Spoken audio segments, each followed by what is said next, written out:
موضوع: انسان کی پہچان زبان سے ہوتی ہے۔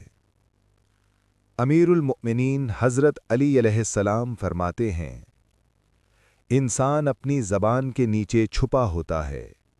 خاموش رہو تو لوگ تمہیں نہیں پہچانتے، لیکن جیسے ہی تم بولتے ہو، تمہاری عقل، تمہارا ظرف اور تمہارا اخلاق ظاہر ہو جاتا ہے۔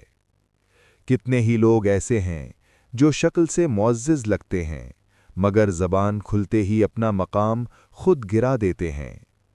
یاد رکھو، عقل مند کی زبان اس کے دل کے پیچھے ہوتی ہے، اور بے وقوف کا دل اس کی زبان کے پیچھے۔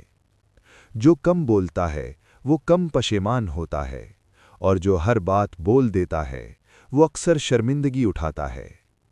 پس اپنی زبان کی حفاظت کرو، کیونکہ تلوار جسم کو زخمی کرتی ہے اور زبان دلوں کو۔